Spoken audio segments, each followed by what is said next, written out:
The people of your culture cling with fanatical tenacity to the specialness of man. They want desperately to perceive a vast gulf between man and the rest of creation. This mythology of human superiority justifies their doing whatever they please with the world, just the way Hitler's mythology of Aryan superiority justified his doing whatever he pleased with Europe. But in the end, this mythology is not deeply satisfying. The takers are a profoundly lonely people. The world for them is enemy territory, and they live in it like an army of occupation, alienated and isolated by their extraordinary specialness. Can you be alienated from something where you take up most of the space?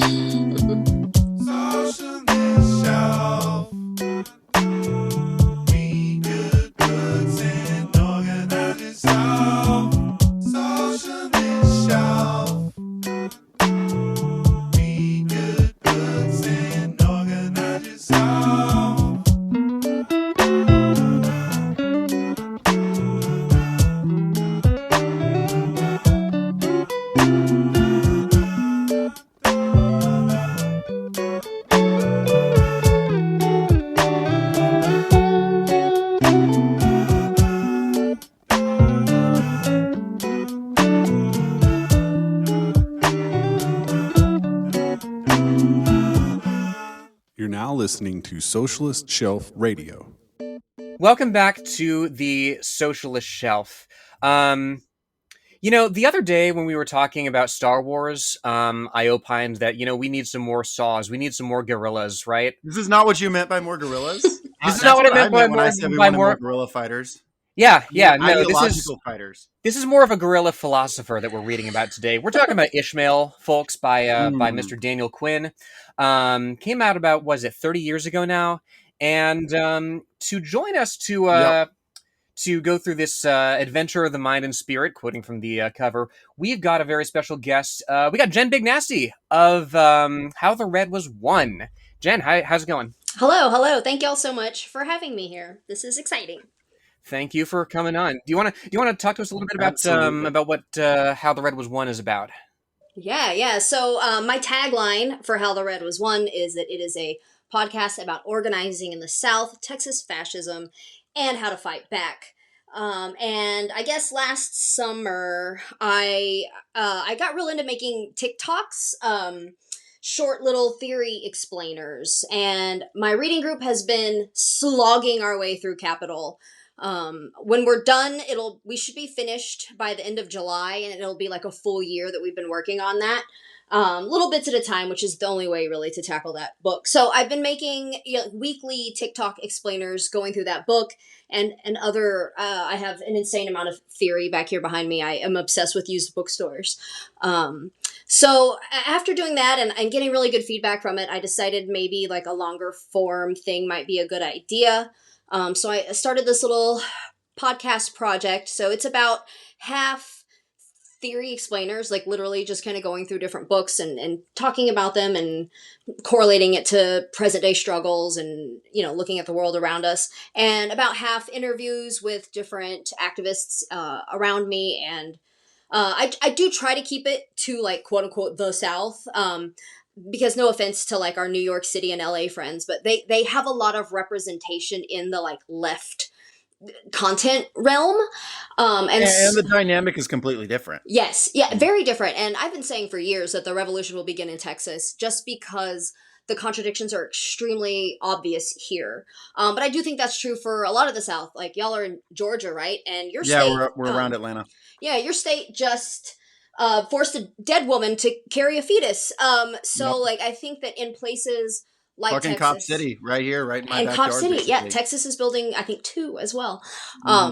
So I just think that people are, the South gets dismissed in so many ways because our state governments are literally just full of fascists and the worst people imaginable, and they're very open about it. But I think because of that openness about it, very similar to like Donald Trump, it gives liberals even a little more leeway to be like, hey, wait, that's kind of fucked up.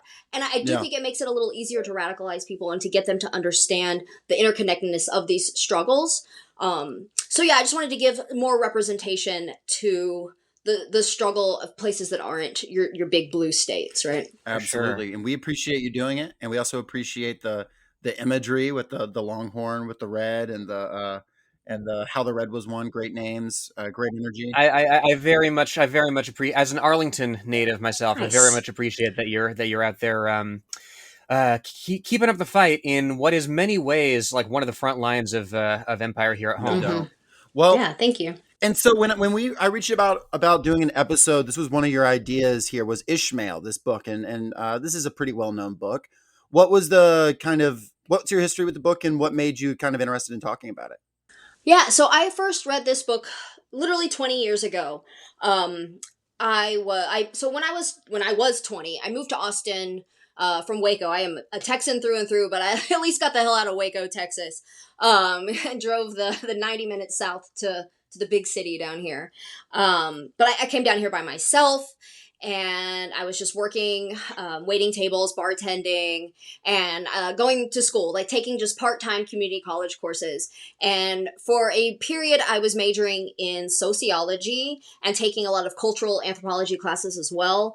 And I think one of my professors probably recommended this book, like it was on a like, hey, continue reading list or something. So I read this book when I was like 21, 22, and I considered it life-changing at the time.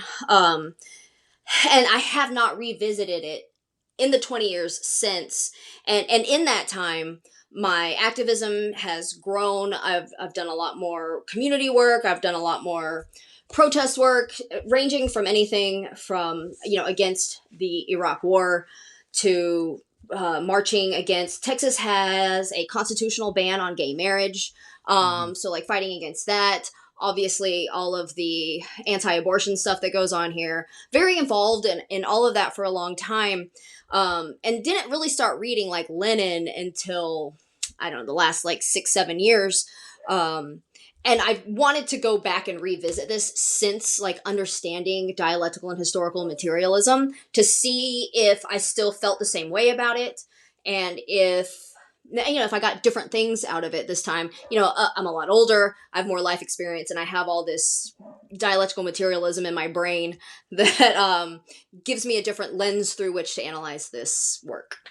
Yeah, no doubt. And we'll get into it, but I think there's a lot of there's intersections with like socialist ideology in here, and then there are moments you're like, wait, what? Dude, yeah, there's a one random way where he's like, but fuck Marxism, right? And I was like, where did that come from? And it made me do like I Googled him and I was like, what is his like political ideology? Because it feels like it's so close. Yeah. But then he was just like, maybe not. And I'll talk about it a little in the bio because I had to dig to find his own statements on his ideology. Yeah, because the Wikipedia page literally just talks about takers and leavers. And I was like, well, that's the book. I mean, I get it, but like when you get Sure. to what he wants. He was a guy, yeah. He was a It puts guy. me in mind a little bit, like, because he mentions in like the afterword that it took like 17 years to write, and it puts me in mind a little bit of, you can kind of get that sense because the short chapter structure lends itself very well to like, slotting stuff in as he thinks of it, as he sort of refines the thesis that he's intending to express. But it also makes me think of that bit in toward the end of, it's literally one of the last 5 chapters in Ministry for the Future. You remember, Jacob, where Kim Stanley Robinson's like, oh yeah, then there was a peaceful bloodless revolution in China. Well, Oh, okay, yeah. okay. Yeah, they just throws Sure, that that out there. happened. Yeah. So Lenore, you've read this too. You have a pretty similar backstory, I think, with this one. Back in high school, yeah, before I really started, when I started really like reading the news and paying attention to what was going on, because I grew up in a Well, you Blue saw Dog an ad that said, "If you want to change the world, come and." That's Mhm. that's true. Now I showed up there and there was this like cat instead, and like she hasn't really contributed much anything of value philosophically speaking, Mhm. but she's here now, and that's really what matters. No, but like I grew up in a Blue Dog Democrat household. We were like, there wasn't really that taboo on like discussing politics at the dinner table from kind of an early age. I was like exposed to like what was going on in the world, and this sort of like came at a time when I was really starting to appreciate that. I was maybe 14 or 15, and along comes this book to When I was telling you this just the other day, Jen, that was the bit where it talks about Cain and Abel, right, and how that story is evolved and appropriated by agriculturalists as opposed to supposedly the the pastoral nomads who originated the story. Like that little bit where it sort of forces you to decenter yourself and your culture and look at it from outside. I found that fascinating. I still do. And yeah, going back to it is it's interesting what has stuck and what has not, certainly. I think 14, 15 is a great age to read this book too. To like, for sure. Just that's the age too where you really need to just be like questioning just your presuppositions and stuff and things you're settling into. So this was my first read of it. So yeah, well, we'll get into my thoughts on it. But let me tell you about Daniel Quinn first, really quickly. He is the author of this book. Interesting guy, Daniel Quinn. Or Dan Quinn, depending on what he's deciding to go by that day. Goes by both. 1935 was when he was born. He actually didn't die that long ago. It was 2018, just 7 years ago. So he's not, had a long life, but he's from Omaha, Nebraska. And I thought this was interesting. He studied English through an exchange program at the University of Vienna in Austria. I do find it interesting going to Austria to study English, but do your thing.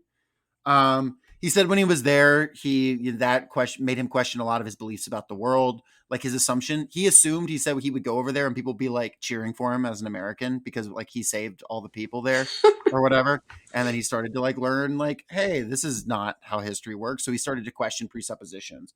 Around this time, he's trying to figure out the world and he feels shaken. So he becomes really religious, like really Catholic. And he almost joins the order of Cistercians, the strict observance monks, also known as the Trappists monks, which is a very strict order. And he was actually talked out of joining it by Thomas Merton, who's, if you know, like inside baseball on like mid 20th century, like Catholic theology, which like, why would you?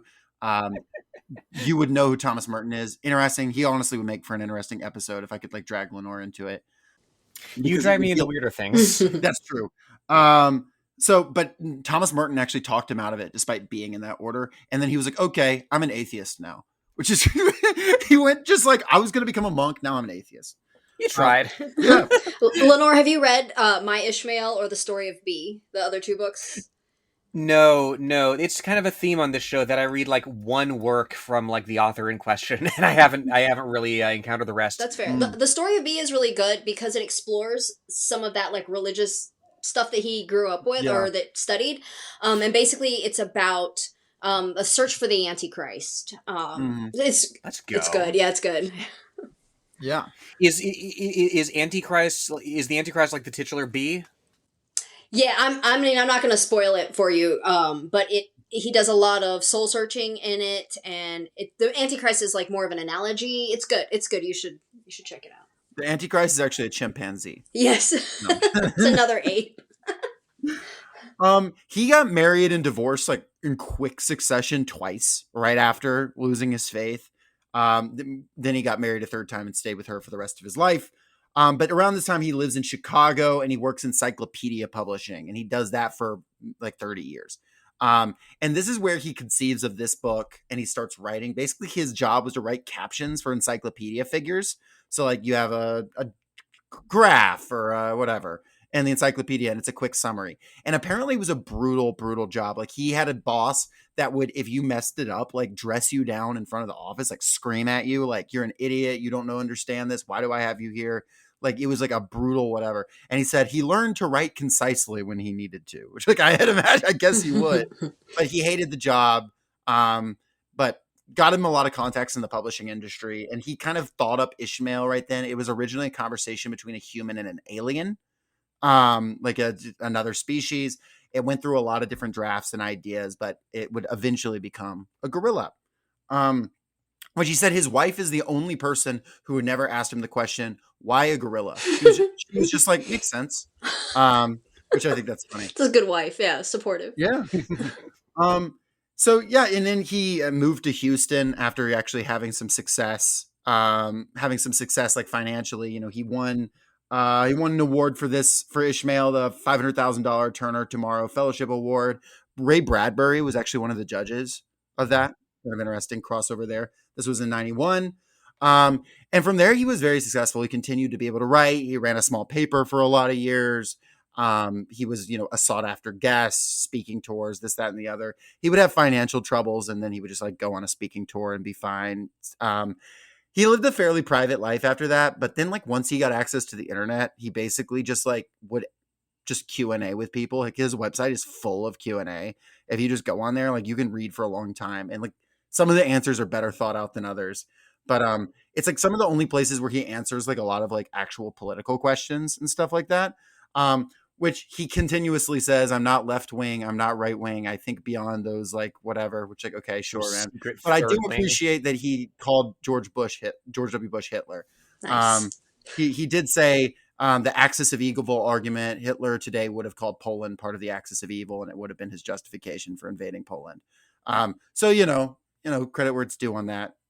He was anti-war, but he made the point. He was made repeatedly the point that he felt like the thought of politics was almost irrelevant because we were going to like transcend politics with his theory of new tribalism, which is what he basically put together in his book Beyond Civilization, which is a nonfiction synthesis of this trilogy here, this like loose trilogy here. And he thinks of new tribalism, and he says basically he feels like he's putting that ideology into the world, and he believes that like the new tribalist revolution will be like the Industrial Revolution and will kind of happen over a period of time.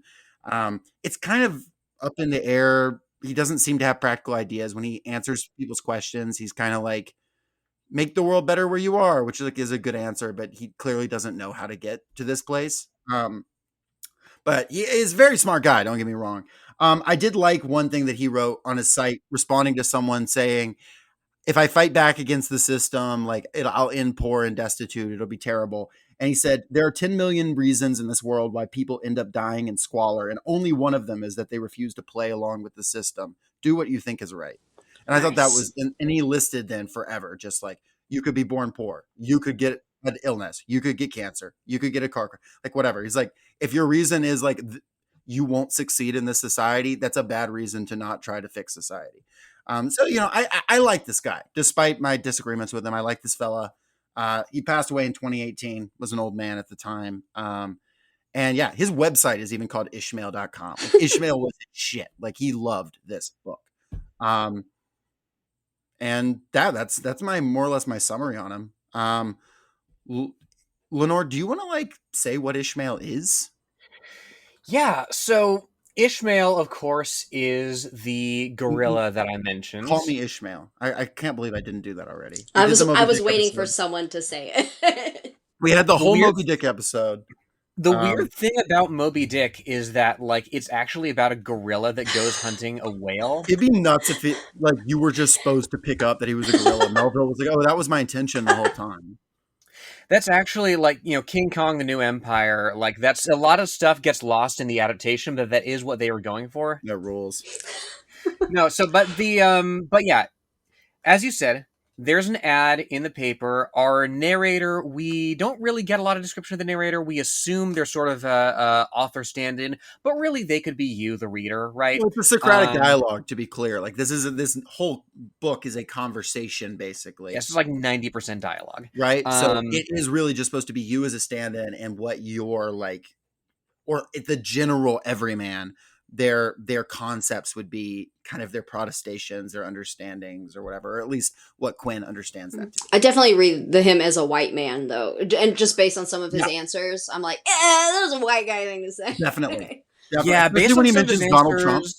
Yeah, Donald Trump gets a shout out. Yeah, Trump is featured in the novel. It has the line, Trump can do more than me, but he can no more get out of the prison than me. And I know he's not talking about a literal prison there, but I was like, oh, he can get out of prison. He can literally. I mean, objectively, like he gets booked into Fulton County Jail for like 15 minutes and then leaves. Yeah, just down the road from us. But don't get me started. A lot of people die in that jail without getting fucking even seeing a judge. But whole other conversation.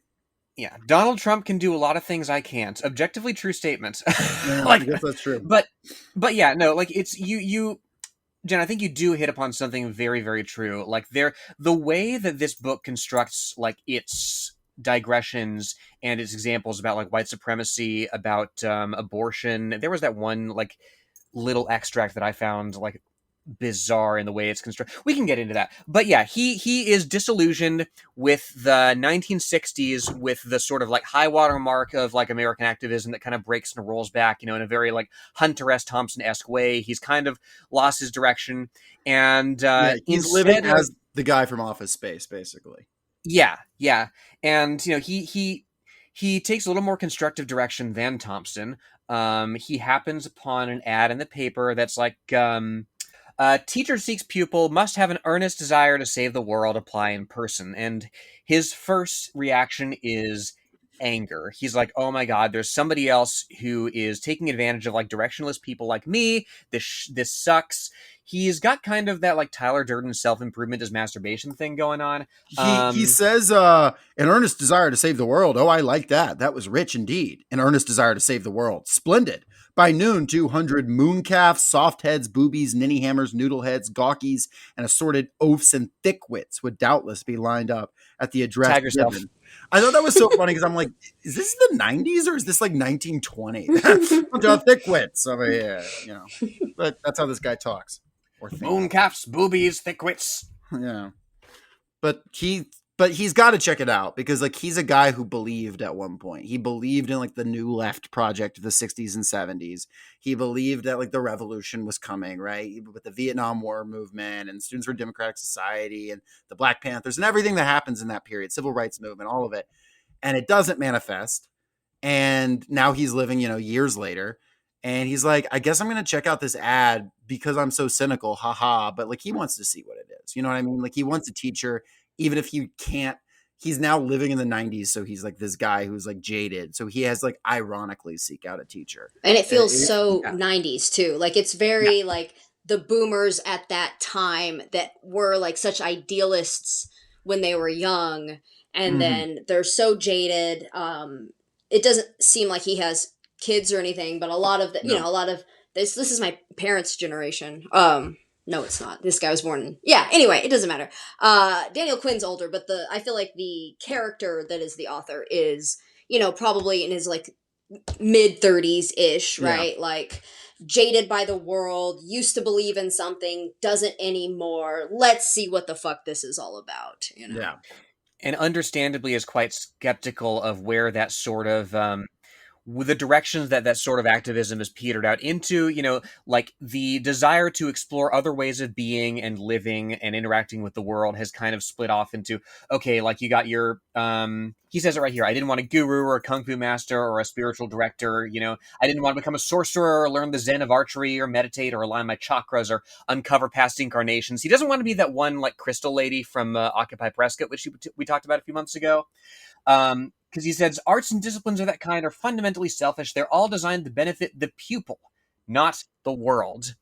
And so this is what piques his interest, is this desire to save the world sort of framing. This sassiness he kind of has in this first chapter is interesting. You don't see a lot more of this. He has this kind of like voice to him. I think it's just setting up like this is a guy that has feelings and emotions and is strong. And then of course, Ishmael the gorilla is going to be your principal actor, and that's fine. But it is interesting that you don't see a lot of this like language that he has, like this very distinctive voice.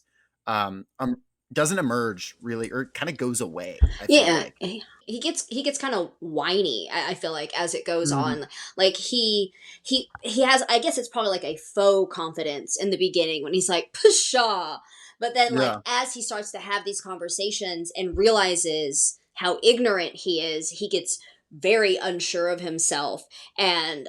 Like to the point where oftentimes Ishmael is like, stop fucking saying I don't know. Like think about it for 1 minute before you open your stupid human mouth. Because like Ishmael will ask him a profound question or maybe something that isn't even that profound. It's just like, hey, do you remember this story from the Bible? And he's like, I don't know. Like over and over again. Yeah, Ishmael's just like, we have a limited time here, cut the shoe leather out of the conversation, and actually drill down. you know what it is? I thought of him as Warren Beatty from we just watched the movie Reds not long ago. Like he's got that similar voice in my head. Not important. And yeah, he comes to the address in the want ad, and there's a gorilla there. There's a it's a kind of a derelict kind of apartment. There's a Very thin glass pane.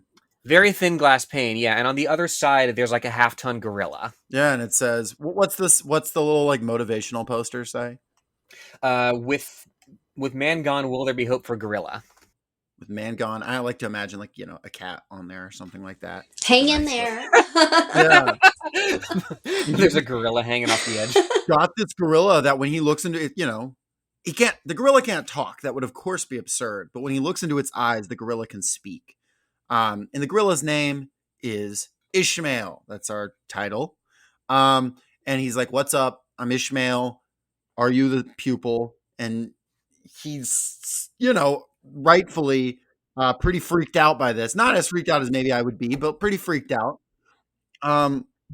And he's going to find out this gorilla is like, "I'm going to teach you to solve the problems of the world. I'm going to teach you to save the world, but you're going to have to listen to me, a gorilla." Um, and we get this gorilla's backstory. He was kidnapped from the jungles, and he was put in a zoo, and eventually he was put in a zoo where he was by himself all the time, and people were kind of talking, just yapping at him, and like he was by himself. And he said, and he's puzzling different things, right? He said, he says, "It was in puzzling out such small matters, such as feeding time and whatnot, as these, that my interior life began quite unnoticed." And this is an old ass gorilla, because this is during the Great Depression that this gorilla was experiencing this. And you get this whole backstory basically about this gorilla was developing like consciousness by himself, like a more elaborate human-like consciousness. And then he ends up basically getting a wealthy benefactor who feels bad for him and can and teaches him more things. Yeah, Walter Sokolow. Was A there guy who was like a Jewish survivor of the Holocaust, which is pretty brutal. Do we think there's something to like that specific origin here that draws them together and sort of kindles the spark of like consciousness in Ishmael? Because I have some thoughts about it.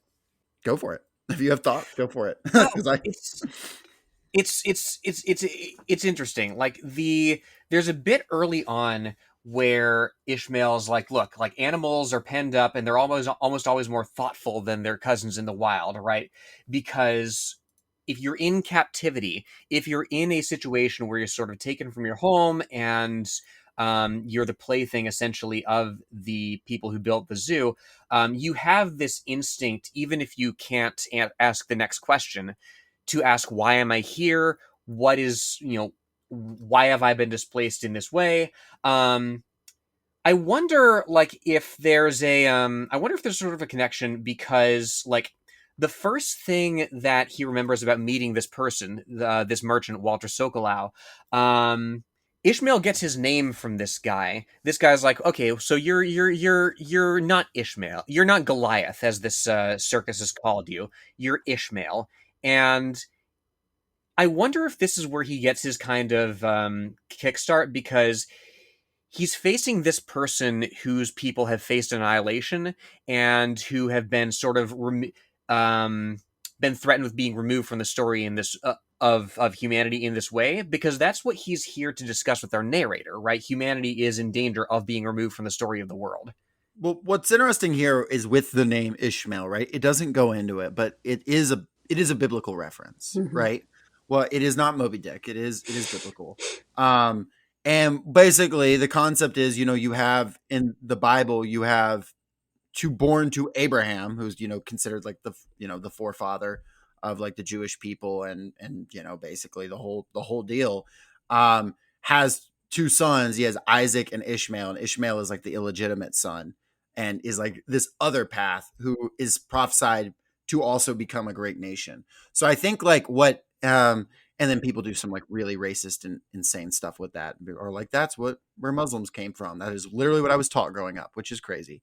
That is like a myth out of this like a really crazy origin. But in but like in this story, I think the idea is like he's Ishmael, like he is another branching path, right? Like it is like humanity is on this arc and he has been dragged along with it, and the world is on this arc, and there is like kind of this chosen first path, this firstborn of like humanity, right? But other species can develop intelligence, as we find out, and he is like this other branching path off of it that's maybe less legitimate in the sense of like this isn't exactly how it was quote unquote supposed to go, but he also has this like potentiality and also can guide towards, you know, a better future. That's my read on the Ishmael name.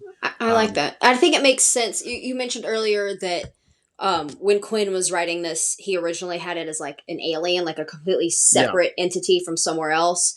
And I think it works so much better that it is another earthling creature that is like our very close cousin, like evolutionarily. And so it gives that like personal experience to the perspective that Ishmael is trying to explain this like story of humanity, whereas he is not exactly a part of it, but he is close enough to where you believe his story, you believe where he's coming from, and it makes it a lot more genuine than just like an observer from outer space. Yeah, and you have Ishmael by chapter 6. He's like, okay, what do you teach, right? And this is where you kind of get into what Ishmael is here to do, and I'll read it. I see, I said. What do you teach? Ishmael selected a fresh branch from a pile at his right, examined it briefly, then began to nibble on it, gazed languidly into my eyes. At last he said, on the basis of my history, what subject would you say I was best qualified to teach? I blinked and told him I didn't know. Of course you do. My subject is captivity. Captivity. That's correct. I sat there for a minute. Then I said, I'm trying to figure out what this has to do with saving the world. Ishmael thought for a moment. Among the people of your culture, which want to destroy the world. Which want to destroy it? As far as I know, no one specifically wants to destroy the world. And yet you do destroy it. Each of you. Each of you contributes daily to the destruction of the world. Yes, that's so. Why don't you stop? I shrugged. Frankly, we don't know how. You're captives of a civilizational system that more or less compels you to go on destroying the world in order to live. Yes, that's the way it seems. So he's basically like, I've become an expert in captivity because you have literally captured me and kept me in a cage my whole life. And now I've been observing humans, and I realize y'all are also captured by social systems and myths. And you are part of why I'm here is because of that myth, because you feel like you have the right to put me in a fucking cage like this. And now, and now he's going to explain so humanity and the rest of the earth can survive. So a lot of this, if not all of this at the core, is a very like environmental novel. It's not exclusively, but it is very deeply like about humanity's relationship to the environment and why is humanity destroying the world. And then that is like a big thing I feel like in a lot of 90s stuff, is like this, like, okay, we're kind of at the end of history, but now it seems like the earth is going bad, ozone layer stuff going on. We're not quite sure about climate change, but we know it's happening. Well, and like the 90s, what you mentioned, the ozone stuff, like I feel like that was really the last time that humanity was able to come together and collectively go, hey, we did something bad, let's fix it. And like, we did. Like, people forget about that all the time. I saw some idiot take on Twitter the other day. It was like, nobody ever talks about the ozone anymore. And I'm like, yeah, because we actually like did something about it. Yep. Yeah, the chlorofluorocarbons, like we got rid of all that shit, and that and now we just kind of take pandemics on the chin. Yeah, or like I heard that the Trump administration is going to unban asbestos. Like it's cool things that are happening. You can have a little bit of a Why not? Yeah, who cares about just your a lungs? little bit of the treat. It's fine. It's delicious and pink. Maybe that'll get me in like the boomer mindset. It might help. That's a way. You need a little lead, This time next year, like Health and Human Services is going to put out explainers about like the 4 humors or whatever the fuck. Look, if we just aligned our chakras, we'd be fine. That's true. Literally. But yeah, no, but that's the interesting thing though. It's like the The idea of humans being captives of a story that they're enacting, right? This is what Ishmael says culture is, right? It's a group of people enacting a story that they're told, and you can become captives of that story and be on a rather like self-destructive, thought-terminating sort of course. Because of what you're told you are. And that's what intrigues me about Ishmael's origin story here, is because you really get the ball rolling on that once his benefactor tells him what he is not. Mm-hmm. Right, Yeah. he's not just a gorilla. Yeah, he needs a story. Like, he needs a positive, and he says that later. You don't just need to not do something. You need a positive vision to strive for, which is absolutely true. And yeah, write that down if nothing else. Yeah, it's a really elegant in its simplicity sort of opposite, right? It's a way that it's a way of reading against the grain of what's commonly known that I do appreciate from this book. But he is but Ishmael, and also I will say, you talked about the story. He's using the term throughout this. One you're going to just hear constantly is mother culture, capitalized mother culture, which I see it as kind of like a dynamic to Mother Nature. You hear Mother Nature, mother culture. It's like almost like an equivalent, like your understanding of what you are living out. Culture is so mother. God damn it. I think we keep saying humanity, but I think it's important to distinguish what they distinguish in this book Yes. is that it's Takers and leavers. Western society, really, Mhm. and they don't use that term. They use takers and leavers, but we're really talking about like Western society versus indigenous people, the takers and the leavers. And I wrote in my margins at least twice land back as like kind of the Yeah. theme of this book without using those types of terms, because the critique is really about what they call the taker society, and it is the society that we live in, that Western culture, and you could even argue uh parts like maybe, I mean, I think Daniel Quinn would at least argue that like China and the Soviet Union are also Right. included in that, because it's more kind of like not even Western culture but like industrialized societies that do all of this taking, right, that just use things without replenishing them, whereas the leavers, which are like the indigenous cultures that live more like in tune with nature and aren't using things up essentially. Right. It is. Yeah, I absolutely agree. I actually had to multiple times throughout this book remind myself he wasn't just like talking about industrial capitalism, even though he should just be talking I about mean, it industrial kind of is, capitalism. yeah. But he is primarily, that is definitely the crux of his argument. Now, he's also talking about pre-capitalist arrangements, any arrangement that is about making humanity prime in the world, putting humanity at the front. And that's why he uses the term takers and leavers. He uses the term takers to basically be the idea of, I mean, it seems obvious, but like, this is a 10,000-year-old thing, he says, basically. Humanity has been around some rough 3 million years. You know, about for the last 10,000 years or so, there has been a taker concept that through agriculture and through domination, we are going to expand. We're going to grow our population. We're going to grow our power. And every subsequent generation is going to become more powerful in technology and in capacity and et cetera. Going to hoard stuff and whatnot. He's not making distinctions necessarily between, tribal and slave state and industrial and feudalism and all that. But like, you can see how that would arise out of that like that arc that we've seen through history of like increasingly complex and industrial societies comes out of that. And his other ideas, levers, exactly like you said. And he called them levers because they're levers of, I guess, culture, and they don't take more than they need. I thought I interpreted it more as like the takers obviously are taking things and hoarding them and using them up, whereas the leavers are more like replenishing and leaving things as they Sure. were. Yeah. Yeah. Right, extractive versus not. Yeah. Exactly.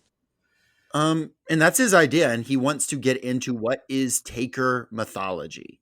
And that therein it comes back to mother culture. Let's see. And I say there's a section here even where our speaker says he wrote an essay in college about what would a world be like where the Nazis had won and there was no one but the Aryan race, and then they were just like, I feel like I've been lied to, but what am I supposed to do about it? There's a And little bit of capitalist realism in that, isn't there?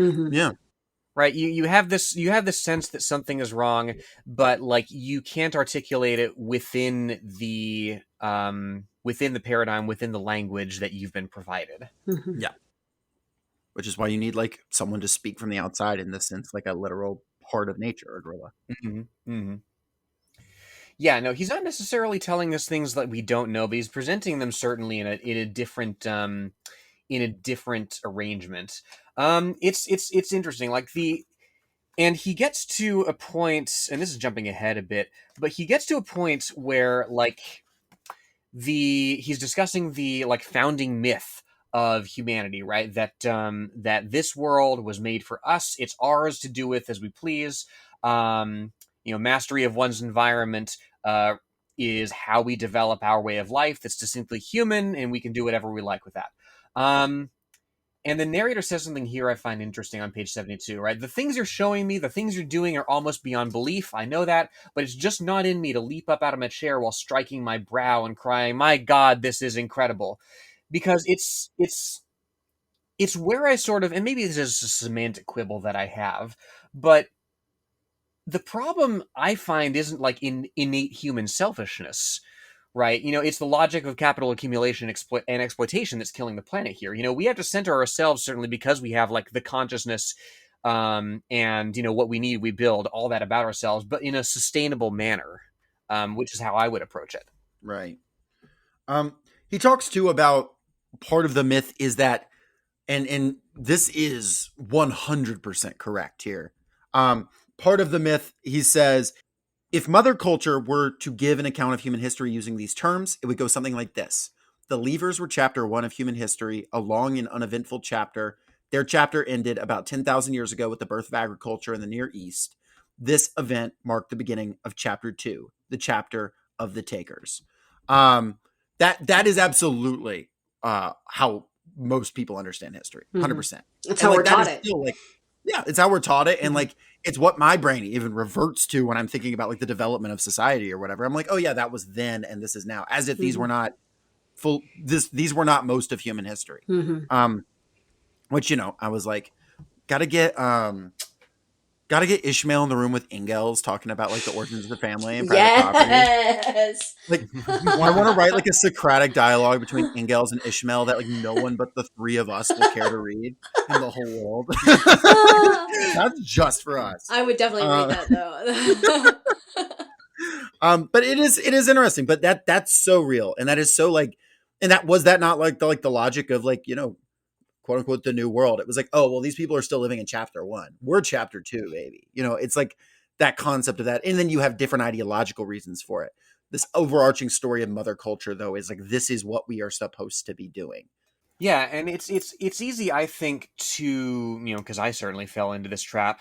To be reading this and to sort of come to a premature conclusion about what the gorilla is telling you, because it's a Socratic discussion. Like he's walking you through this like step by step, and in at least the first third of the book, I'm like, okay, is he like an anprim? Does he want us to like abandon civilization? And of course he doesn't.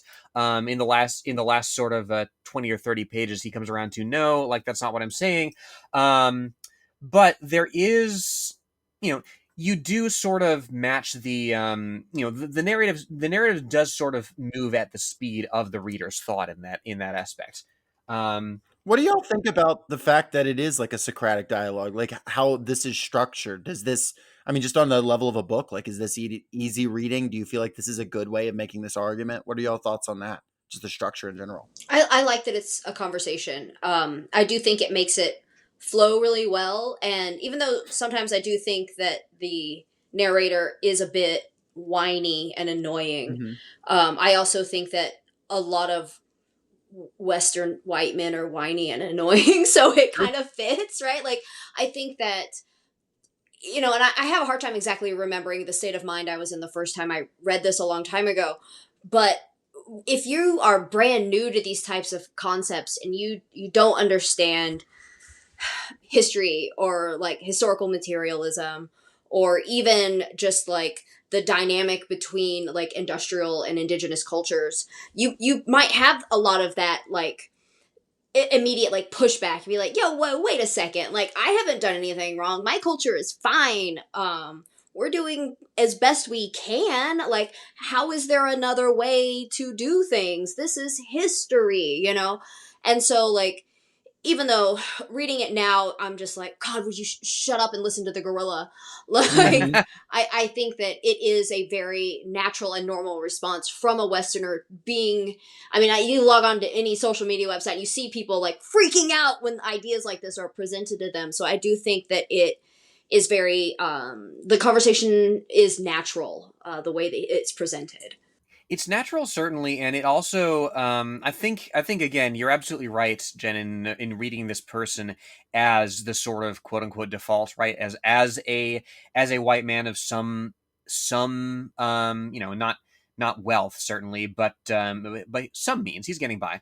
Because there's stuff he tosses off that kind of betrays some He prejudice. has more than I have in my bank account, and that was 30 years ago. So, make of that what you will. Well, and I'm not, and I'm doing better than a lot of people. So very so, true. Yeah, very I thought of this guy as like fairly comfortable. Yeah. And there's stuff he tosses off here in the course of making larger points that sort of make my eye twitch a little bit. There's like pages 85 to 87 where they're discussing the taker conception of how society ought to be. Individuals don't have a sense of how society ought to be, so they need prophets to tell them about these things. Mm-hmm. Prophets with a PH in this case, yes, too. Yeah. Because actually, the other one's true, too. They do need both, yeah. That is true. Those would be relevant. But go on, sorry, I just wanted to clarify. No, you're absolutely right. And he identifies this as like a key difference between takers and leavers, right? Leavers don't have this. There's just this sort of shared ancestral memory that they pass down, that they work off of. But for takers who don't have this sort of thing, they need prophets. And there's a bit here that makes me stop. A minute ago you said, this is the gorilla speaking, we need prophets to tell us how we ought to live because otherwise we wouldn't know. Why is that? Why wouldn't you know how to live without your prophets? To which the response is, that's a good question. I'd say it's because, look at the case of abortion. We can argue about it for 1,000 years, but there's never going to be an argument powerful enough to end the argument, because every argument has a counter-argument. So it's impossible to know what we should do. That's why we need the prophet. The prophet knows. And I'm reading this, and I'm like, they never... Voice. Yes. Yes. The question remains, why don't you know? Why don't you know one way or the other on abortion? That was pretty good. I kind of hated that. It was good. It's my curse. We covered Ben Shapiro's novel like almost 2 years ago now. God, that sounds like torture. Yeah, and Lenore maybe did that voice for like 20% of the episode. And then went and like holy water, like cleanse yourself. Yeah. First of all, I had to make this perspective shift to explain how this terrorist thinks, because it's God. Yeah, we won't go into it, but I'll just say the bad guys of that novel, like they're really evil because they want to give free healthcare and energy to the people of the inner city. How dare! And they're willing to beat up rich people to do it. And I was like, so where's the bad guy's name is Levon, and I'm like, embrace Marxism, Leninism, Levonism. Like, let's go. Anyway, back to what you were saying, Lenore. Apologies. But yeah, like it's this sort of assumption that, like, I don't really know how to articulate it, but it's very, actually, I was telling you about it earlier this week, Jacob. Like, it's very debate brained, right? He's sort of unmoored from this narrator character he's sort of unmoored from the material contours of the so-called abortion debate, right? There is a very, how recent it is, right? Why it's a debate in the first place, the very wealthy sort of moneyed interests and patriarchal interests driving this whole thing, because it's not just a question that people have, right? It's a very specific wedge that very specifically, bourgeois interests are trying to drive in, the U.S. working class, because they can't take the Black liberation movement head on, and it's just weird to me. He has, this is very stupid that I'm about to say, but it has a lot to say about prophets, very little to say about profits. Well, Go ahead. go ahead. Oh, I was saying, is this the part, or it's probably around the same area where he's talking about how in taker culture every subsequent generation has to essentially learn how to do things their own way. Right. And we're essentially like reinventing the wheel with every new generation has to just like figure it out themselves and do things differently than their parents. Whereas with lever culture, these things are already understood and they live very similarly to the way their great great grandparents live. Obviously, like people evolve and things change and situations change, but like that they already have these things figured out. Whereas with taker culture, it's like, good luck, kids. You got to figure this shit out yourselves. Like every Yeah. subsequent generation. Yeah. True. And it's even mocked, the idea that things could be like they were, right? Like you obviously have a conservatism that's like, we got to go back to the old days, but they don't really even suggest going back to the old days in like a way that is like, let's maintain our culture. It's more like, let's just force an idea of like my fading memory of what 1970 was like, Mm-hmm. you know, and it's not even what the world was like. It's just an old guy now remembering what he thought like a great year was for him because he was like attractive then. That is, I've seen like guys now who are, you know, in their 30s who are like posting like early 2000s stuff now, and they were like, return to what they took from you, and it's like, you just were a kid and you were having more fun then. You're right? like, back when I had hair, Yeah, they're posting like literally like Nintendo 64, and they're like, return to this when America was great and like the white race. It's like, what the fuck are you talking about? You just were a kid and you were happier because you were a kid, and I'm making, you know, hating people all the time. It is true, because I do have a note here where I kind of work through this, like, you know, because what you're saying, Jen, actually sort of helps contextualize this for me, because it is a flaw in taker society, in this book's conception thereof, that we are susceptible to these questions being asked in the first place, however disingenuously, right? However manufactured. You know, Ishmael's discussing this in the context of the fallacy of being a taker, he called it. So, you know, he's fashioned a critique of original sin here, right? You know, something we'll that, get to that. oh yeah, we will. You know, but yeah, something that, you know, and call it capital accumulation. You know, something that allows these offensives to be mounted against ourselves, that don't necessarily serve the society at large. I think too, it's then to explain this flaw, humans, takers, are forced to believe there is a fundamental issue at the heart of humanity. And he says, it's because there's something fundamentally wrong with humans, something that definitely works against paradise, something that makes people stupid and destructive and greedy and short-sighted. Of course, everyone in your culture knows this. Man was born to turn the world into a paradise, but tragically he was born flawed, and so his paradise has always been spoiled by stupidity, greed, destructiveness, and short-sightedness. And he's like, that's right. You know, but Ishmael will go on to make the point, that's not like necessarily true. It's not necessarily true that there is like a flaw at the heart of humanity. And he will then get into like, you know, one of the primary myths of how we came to be this way, the Adam and Eve story, The fall.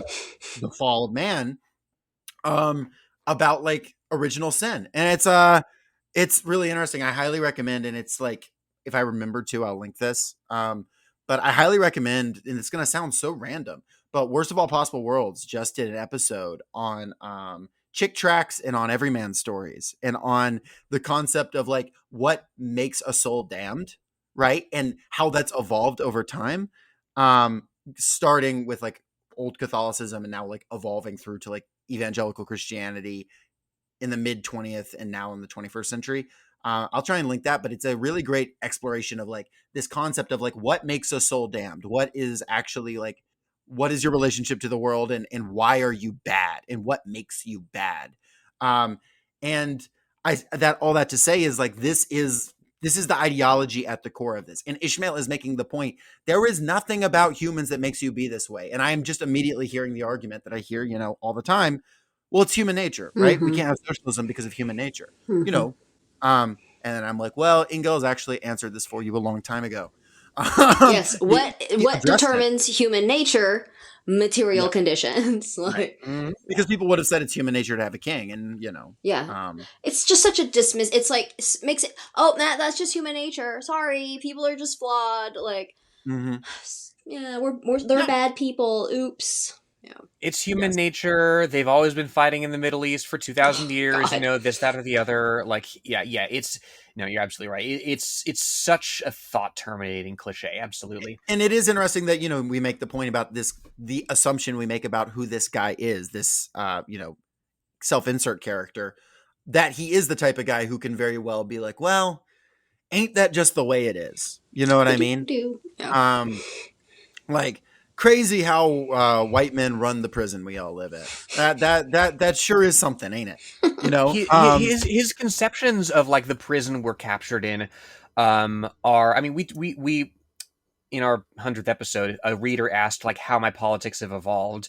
And if I can answer that like belatedly, like I have soured so much more over the years on conceptions of prison and of oppressive paradigms, of patriarchy and white supremacy. I have soured so much on conceptions of those that center the oppressor, right? Like you can say like, oh, white supremacy hurts most white people, patriarchy hurts most men, and maybe in a broad sense that's true, but there is also the enormous benefit of not being oppressed on that basis, right?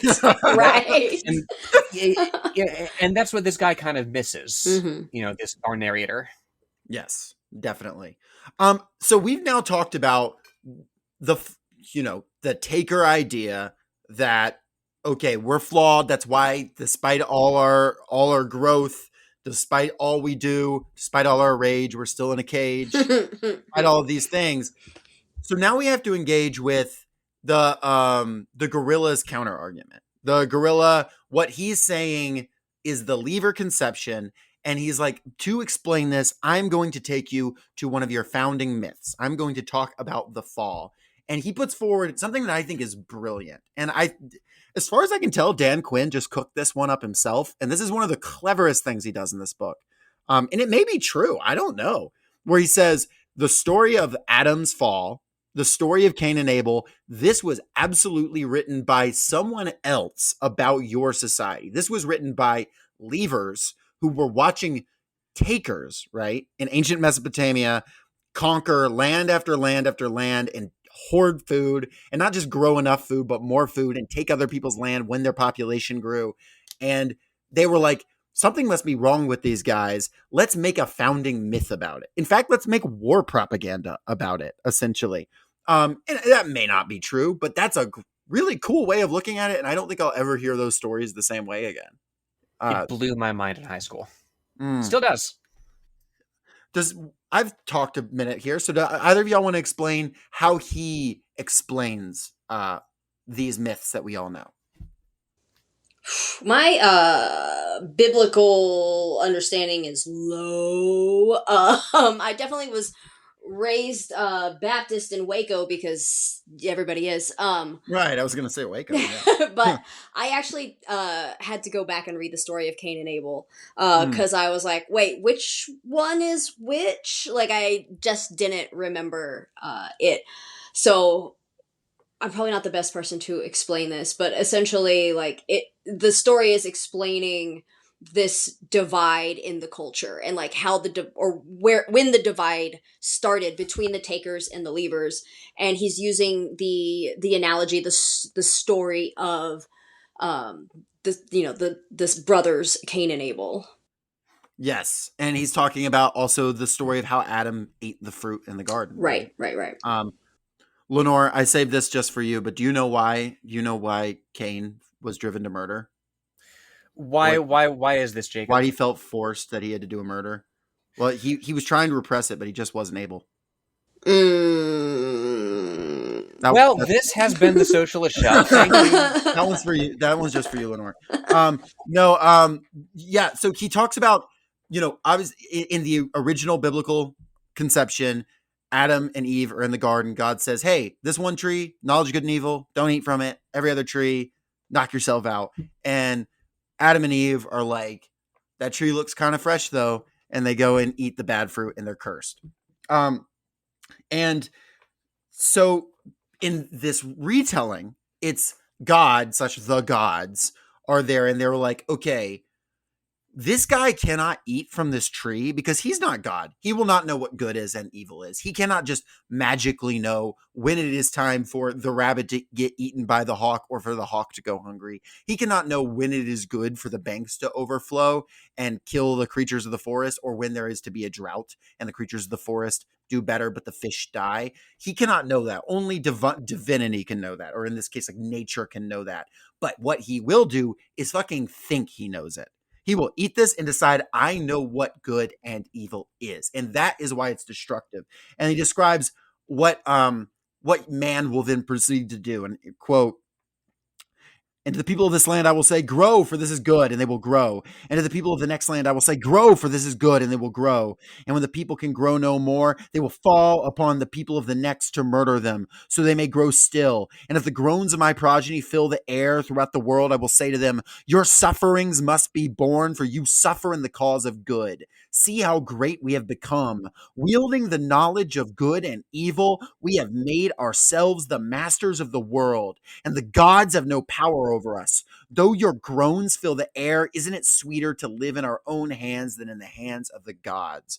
Or you can see it very much in the John Milton thing. It's better to reign in hell than to serve in heaven. This conception that basically humanity is saying, the takers is saying, now that I know good and evil, I have the right to take, and this is actually good, and I now define what good and evil is, and these rules do not apply to my species because evolution is over. I am the pinnacle of life. I am God. I am equal to God. I am like God. And basically he's saying that absolutely was written by people trying to explain what the fuck you people were doing. And he said, because if it was written the other way, the idea that one, it's a curse to not just walk around the garden and eat the fruit, that you wouldn't say that. And the idea that the knowledge of good and evil was bad, there's no world in which your culture would have produced that ideology. And then it goes on, the sons of Adam, Cain and Abel, Cain kills Abel. Why? Cain is the farmer and Abel is the pastoralist, and he is forced to he's a violent murderer. It's a really interesting retelling of those stories and reframing. I have no idea if there's any truth to that, but it's cool. It's a cool concept. The Caucasian face is like the mark of Cain. I thought was pretty funny. Yeah, considering there's so many people who have said the opposite. Unfortunately, Bob Jones University maintained that like being black was the mark of Cain until like the 70s. Oh my God. They're still around and they don't pay taxes. So what do we make of this myth? This talk here? Well, it's as you say, right?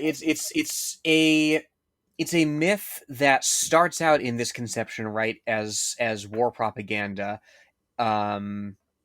against a new like invading force that seems to be rolling up and assimilating like everything in its path. You have this story of the fall like as the development of that sort of alien morality that drives this, right? It's a frame of reference for action. It's a means of explaining right and wrong, which drives those new taker civilizations to their taking. And similarly,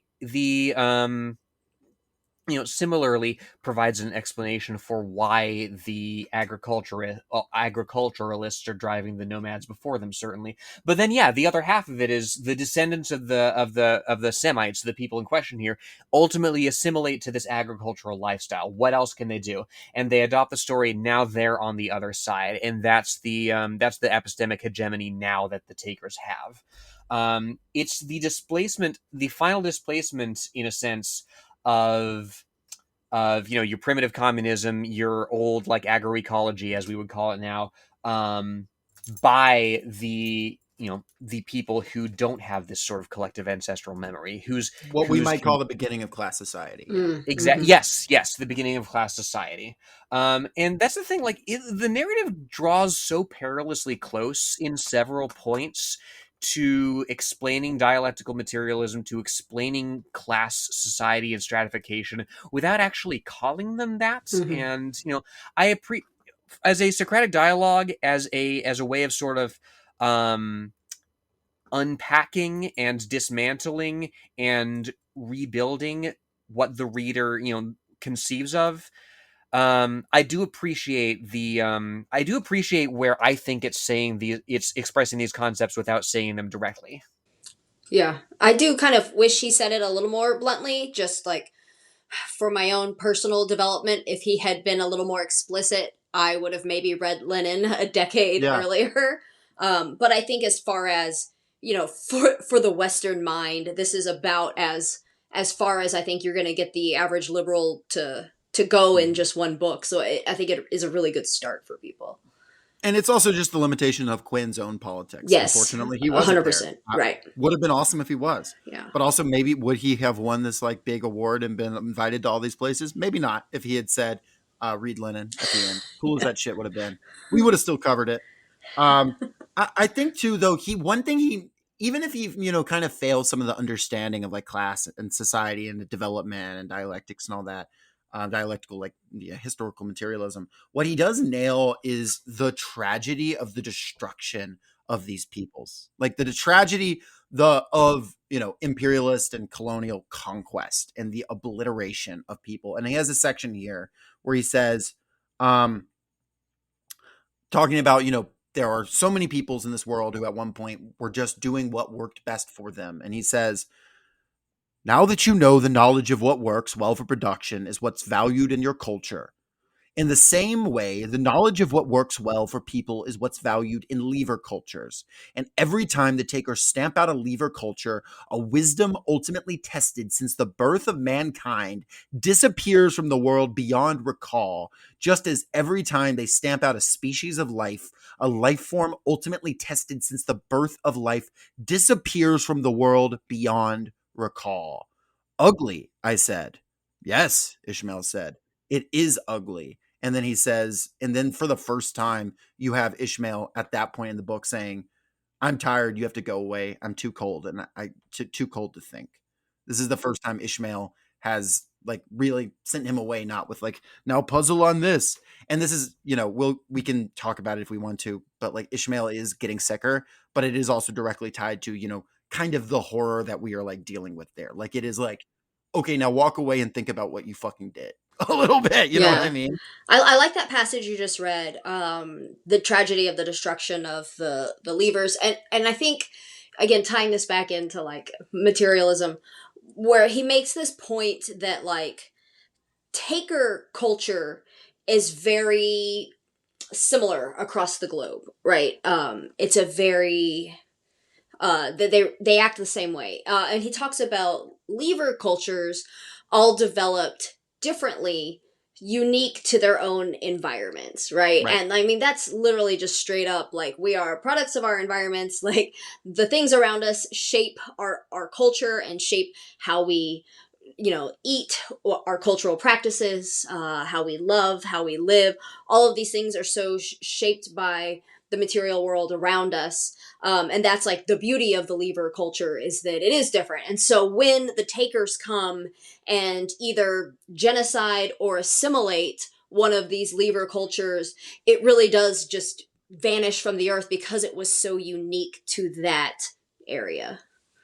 And I think this book also, without even getting into it, is one of the best explanations for how even when you don't kill all of a people, you assimilate those people, you kill some of them, you spread them out, that is a type of genocide still, even if not all those people die, that there is a reason that, First Nations people being adopted out into children being adopted out into good Christian homes is genocidal, even if those children are not literally dying. Unfortunately, a lot of them are also literally dying. Also, it's both. Yeah. But even if they grew up in like more or less happy households, while that is still a genocide. And he doesn't go on at length about that because he doesn't need to, because he fucking nails it with that part. But I think that like is something that's like worth throwing out. If only because I earlier today heard someone say, well, if the Palestinians leave, that's not really a genocide. They'll still be alive. And it's like, well, first of all, like insane that like we're having this discussion. But secondly, like, no, that actually ethnic cleansing is genocidal. But I will say like what we're saying in Palestine, what we're seeing, in many places around the world, is the continued arc of this drive, of this taker drive, of this and in all, imperialist war and war over resources and land is the same, and war over domination Right. is the same. But yeah, And loath as I am to go along rhetorically, like specifically, like, verbally,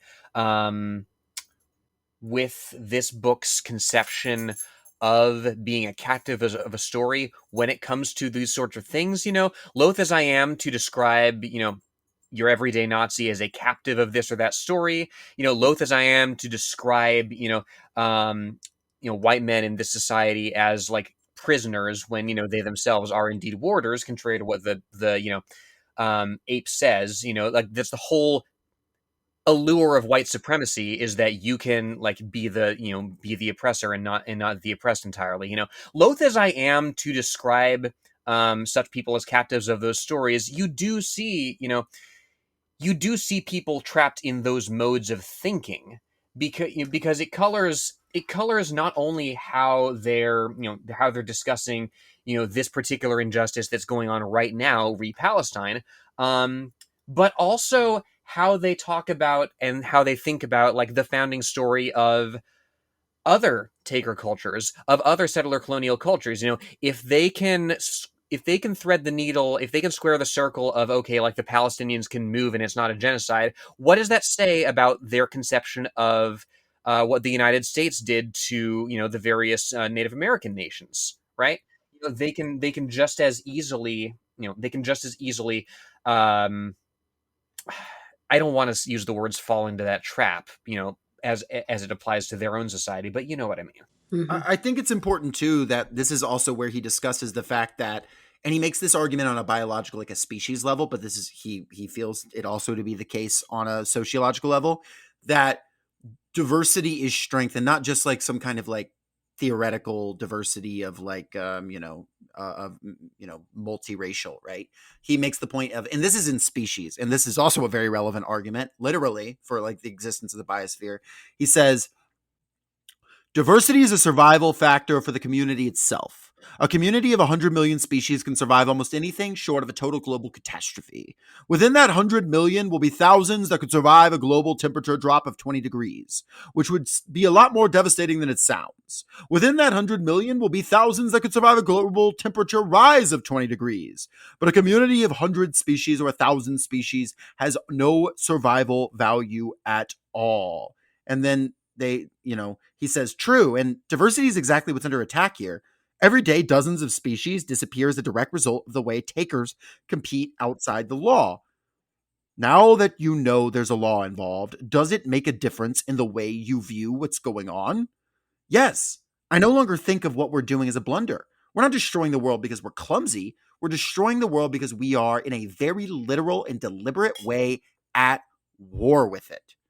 And I don't know why the gorilla was James Earl Jones there for a second. Yeah, I was going to say, you changed your Ishmael voice from the one you did earlier. Yeah, I don't know what happened there. I decided he was James Earl Jones I like on it. accident. It I makes realized sense. halfway Yeah. through. I would love a James Earl Jones Ishmael. Are you kidding me? Darth Vader explaining to you the story of Cain and Abel. Oh yeah, my god. Exactly. Yeah. But no, he nails it there on a, obviously biological diversity level. The death of other species will affect us. It shouldn't need to for that to bother us, but it also will affect us. We are acting contrary to nature because we are at war with it.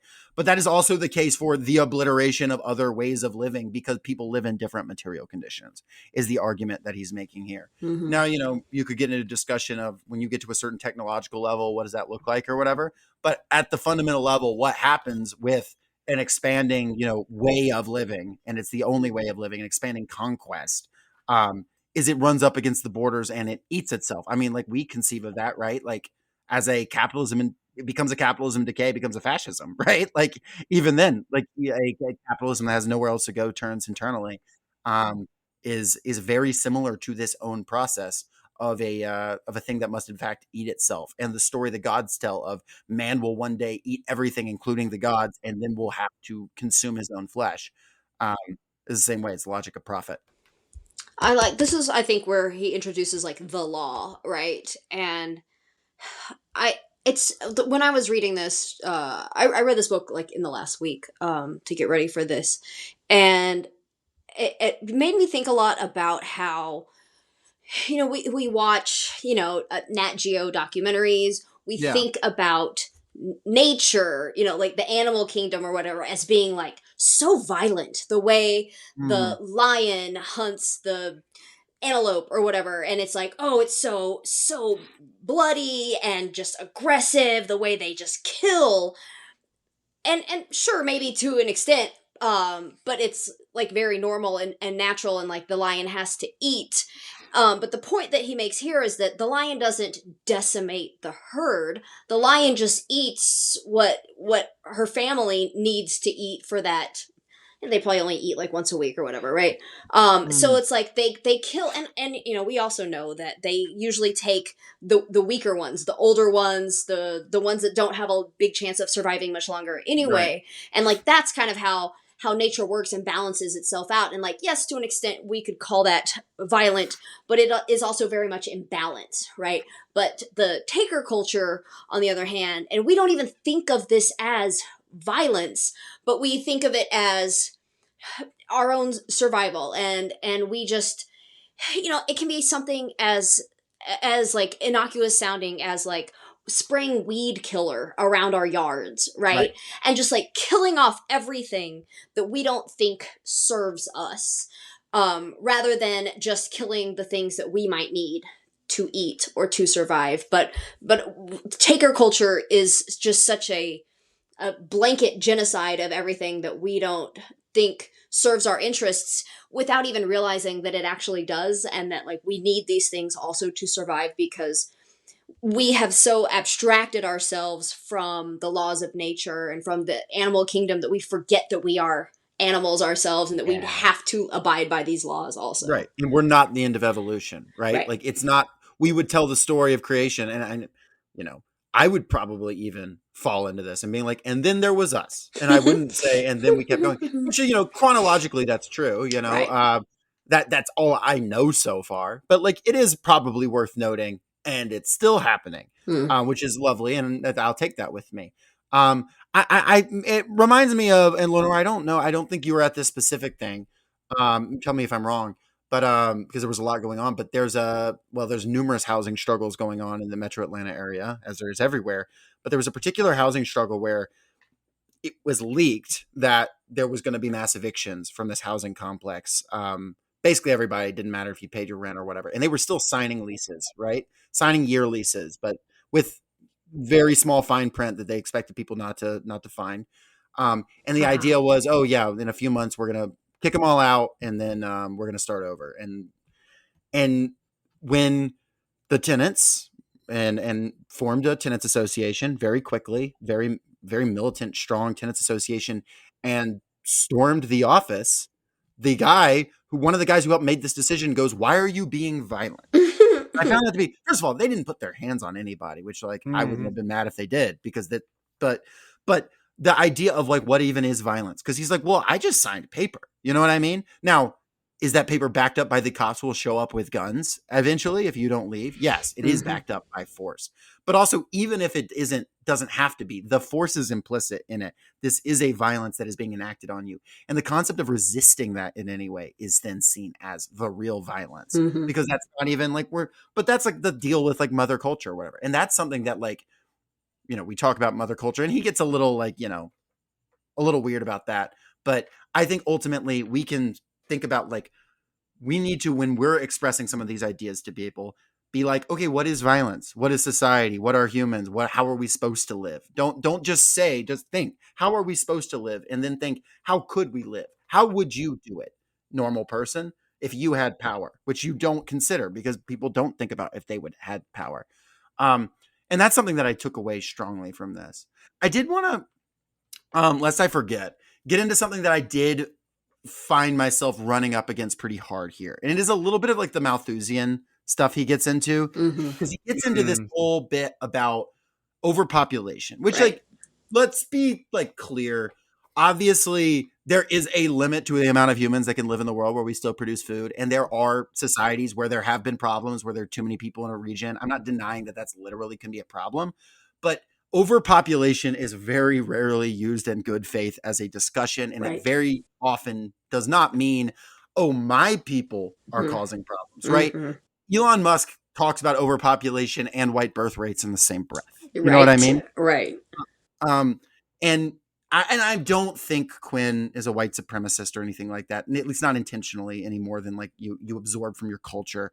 But like when he's talking about, oh, people in Africa are starving and then you send them more food, but then they're going to keep reproducing and starving more, ignores like kind of some of the laws he's already set down here of like, yo, dude, why are they starving in a place that like we know can grow a lot of food? A, you already said Africa can grow a lot of food. Like we talked about this. And B, it's ignoring the fact that, and maybe he didn't have the figures in front of him, we do have enough food to feed everyone. It's actually not a matter of resources. If it was, then this would be more of a conversation. Right. He does give some very concerning, and again, like I do tend to agree. I don't think there's a deliberate tendentiousness to this, but he does give some I think naive credence to Thomas Malthus here. Like when he's describing taker culture as like this guy who's in a flying machine that's not working, but like he's pedaling it off a cliff and it's falling, and it's sort of this dawning comprehension that he's going to crash, right? And he says here, some gloomy 19th century thinkers like Robert Wallace and Thomas Robert Malthus look down, right? It's these people that he says are first like sounding the alarm about where this thing is going, right? And, skip a bit. They do some figuring and say, if we go on this way, we're going to be in big trouble in the not too distant future. The other takers shrug their predictions off. Nevertheless, just as was predicted, famine soon becomes a routine condition of life in many parts of the taker thunderbolts, and the takers had to pedal even harder and more efficiently than before. Yes, Shiloh, I agree. But oddly enough, the harder and more efficiently they pedal, the worse things become. And Jacob, you're absolutely right here. It looks at this principle. It looks at these. It looks at the figuring that figures like Malthus did in isolation from the debunking thereof. It also refers to like populations where people are starving as populations that have outstripped their resources. Right. Rather than it being intentional problems with distribution. Yeah. Right. And that usually is just not the case. Like when I was in Honduras, not as a Marxist or whatever, as a kid, even I was like, wait, there's a lot of food here, like a lot of food growing. And I later looked up who owned most of the plantations, right? And they really were structured, a lot of them like plantations, large factory farms and whatnot. And it was like a guy named John in New England, right? And now it's more complicated than that, but I remember being like 16 and being like, oh shit, I just learned something, right? And I remember, and I hadn't seen the, if someone had just sent me the Parenti speech, where then it would have solved everything, where he goes, the third world is rich, if he had done that. Love that. I kind of saw it, right? Because it was like, oh, there's food everywhere here. The people reaping the food are not the ones eating at least most of it, right? It's getting shipped off elsewhere, or they have to pay exorbitant prices for it. So this is something where he, again, in theory, this can be true of certain types of resources. This would apply better probably to like fossil fuels and things like that, consuming more and needing more consumption in general. But it does run into some like uncomfortable things and some like misunderstandings about it. And it also is like flattening, societies in the global South as equivalent to imperialist societies. And like, they're all taker cultures. And it's like, well, yeah, maybe they're capitalists too, but this is not an even. Yeah, when he's talking about the world lying bleeding to death at the feet of the human race, he's not talking about the open veins of Latin America, Sure. Right. And he unfortunately in his like follow-up, like his nonfiction, which I read some of, he doesn't really rectify this. I was kind of hoping that he does kind of double down on the like, oh, population is a problem, which like, I guess it could eventually, and I guess it has been in places, but not in the way he means. He also was saying that like humans will never do anything about that, and like that's not really true either.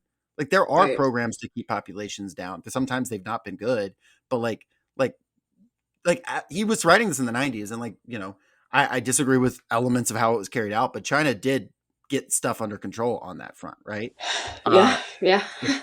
It wasn't We great. don't have It to didn't. say It didn't have great outcomes. no. And to be clear, this is not the socialist shelf endorsing everything that happened with the one-child policy, but this is me saying this idea that just like, there's just no such thing as like humans intervening on that. Like, is also kind of like, well, why not? So this is the section that for me like doesn't hit the most. I think that whenever we talk about population and like quote unquote population control, I think there are valid ways to discuss it. And it is true that the Earth can only sustain a certain amount of humans, specifically humans living the way like Americans live. Yes, yes. And that yes. number is much smaller than humans living the way indigenous people live. And so it's important to understand those things. But whenever we talk about like birth control programs and abortion rights and things that can quote unquote curb population growth, it's so vitally important that we remember that a lot of these programs have existed and that that's called eugenics, and that and so many of the way these things are generally applied, and that it's because we live in a racist society that the way these things are applied is only to certain people, right? And that the United States has a long history of sterilizing women against their knowledge, specifically Black and Puerto Rican women, disabled women, all the way as recently as just a few years ago. It was happening to immigrant women in detention centers, and they were being brought in for quote unquote medical treatment. They were being sterilized. And I would be shocked if it's not happening right now. This was happening under the Biden administration just a few years ago. So of course it's still there's no way that it's not still happening now. And so, like, yes, I think we can and we should talk about sustainability and distribution of resources and making sure that everybody is fed, and leaving those ideas of family size, and giving everybody, but specifically people with uteruses, the tools that they need to control their own fertility. I know that there is birth control that's been tested for penis havers as well. And no offense to any penis havers in the room, but they tend to be whinier about the side effects, so they don't get distributed as widely. Get a vasectomy, y'all. It's not that bad. It's cheap, man. We can raise money for it. Get a vasectomy. I figured out the life hack of being gay, but I guess that's just me. But that's fair. Sorry, but even, you're making an important point. Queer vagina havers can still get pregnant. Assaults happen, and it's very important to consider those things. But at least as of right now, when we're discussing these things, it's so important to make sure that we emphasize as a choice, as given the resources, not just like medically or physically, but the knowledge of how to, consent-based sex education programs and things like that, and getting rid of this like trad wife bullshit that has made like such a big resurgence. And I also blame, there's like TV shows where people have like 12 kids and shit, and it's like, hey, look at that, and it's like, again, if you want to live that way, I think that's probably fine for now, but we shouldn't be acting like everyone can or should live this way. Right. Sustainably. Exactly. And there are absolutely structural and class factors that go into why certain styles of living get, 19 kids and counting type shows. Right. It's 19. I thought it was like 12. Holy shit. Yeah. It was 12 once upon a time. God, 19 is, that's just physically a lot on someone's body. That's crazy. I met Josh Duggar once before the stuff about him came out. Well, that was one of the sons, right? And he like molested his sister or something? That's the one, and also had child porn and all the other fun stuff. Jesus Christ. Real freak. And I like, he had bad vibes when I met him, but like, Fun fact, my school took me on a field trip to the Heritage Foundation. That's where I met him. Wow. I'll have to do like a story time on that sometime. Did you go to a religious school? I sure did. Yeah. Sure did. Okay. I was going to say, that was a public school. That's extra crazy. But but that to say, you're making a good point. Not all like people are made equally and like the resources they consume too. Like Matt Iglesias wrote this absolutely ridiculous book called A Billion Americans. We're going to have to do that at some point, aren't we? Yeah. And it's a pitch on, I feel like it's the precursor to abundance. I really feel like abundance doesn't happen without 1 billion Americans. And it's basically the idea of like, what if to compete with China, we had 1 billion Americans? And my first thought was like, there aren't enough chicken tenders in the world. No. You know what I mean? Like for the current American Right. lifestyle, right? Right. So I don't want to like write off like the idea of there could be a number of humans that are unsustainable. We just have to know the cultural, whatever, the stuff that comes with that. And we need to think more about not what's the number of humans that are perfect, but like, what are we consuming and how are we living and how do we live within our means, both as people who are not trying to infringe on other people and cultures, and also as a species in concert with other species, which I know is what he's actually trying to advocate, which is I'm not sore at him, but it feels like it needs to be talked about because there are right-wingers who have run with this book. Yes. I found them online. Yeah. And right-wingers will run with anything, but still, like, they have stuff they can pull from here, and we should attack that when we can. Yes, absolutely. And he does, to his credit, I do think he kind of sticks the landing toward the end when he talks about, it's on 243 here specifically, when he talks about mankind needing a constructive vision, right? Yes. It kind of ties back into the thought that I had about like centering the oppressor, right? You don't necessarily convert people to socialism by saying, oh, like these billionaires, like they're going to destroy the world and they can't take their wealth with them. Isn't that silly? You have to give them like, you have to write fucking socialist reconstruction, right? And be like, okay, with the resources that we have, this is what we could do, to make a more sustainable society. Making fun of billionaires is not, it sometimes can draw them in. I won't lie. That one had some valence for me, but you do have to have a positive vision as well. There's definitely some sauce in the Ocean Gate memes. I will never say no to it. I will never say no to for that. We just passed that, didn't we? That's true. Yes. Yeah. Yes. Aww. Happy anniversary to our the marinara sauce. You should send some folks down there to see what happened to them. I hear got some free time. Anyway, sorry. Have y'all done any Michael Pollan on the show? We have not. No, not the Python Michael Michael Pollan that wrote The Omnivore's Dilemma and okay, different one. I read him about the same time that I was reading all this. So I read this, I became obsessed, and I started reading Pollan and Vonnegut all like around early 20s. And it's also when I stopped eating meat as a result of reading some of these books. But Pollan talks a lot about food systems. And The Omnivore's Dilemma is what it's, the name of it explains what it is. But he talks a lot about, and he's like a boomer. He's probably like 70 now. So he's talking about eating only foods that like his grandmother would recognize. So like cutting out a lot of these like processed things. But it ties into a lot of this like ideas of like distribution and feeding large amounts of people. You have me back in a few months and we'll talk about absolutely, yeah. Inviting myself back. No, do it. I think before we like get to the end here, I want to like note too, just the plot is so secondary in this book. There's so little of it, but I want to note kind of what happens with the plot because it does tie into the story here. Is at a certain point, our main character becomes distracted. And Ishmael disappears, and we don't know exactly what happened. Maybe it explains it in one of the side books, but he gets kidnapped, I guess, by like a circus, like another traveling circus. And our guy has to finish out his lessons basically in this like tent with him where he's like miserable and Ishmael doesn't want to be helped. And Ishmael will then passes away from pneumonia after finishing his lesson.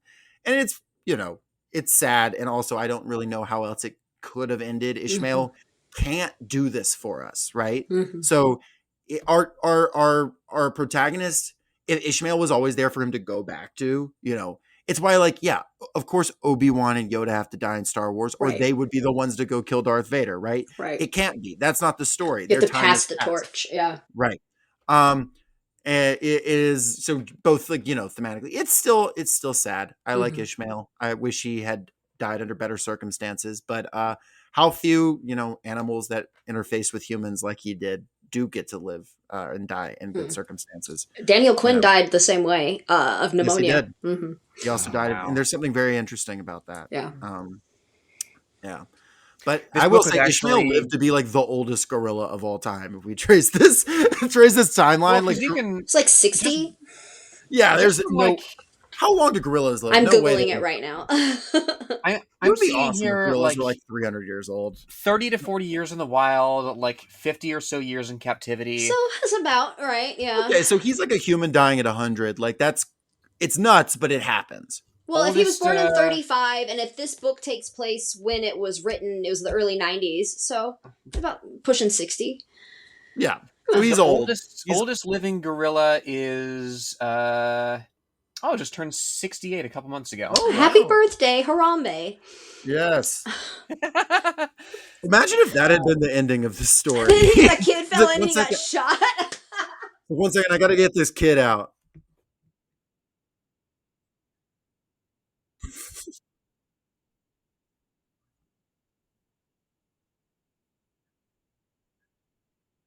Oh, God.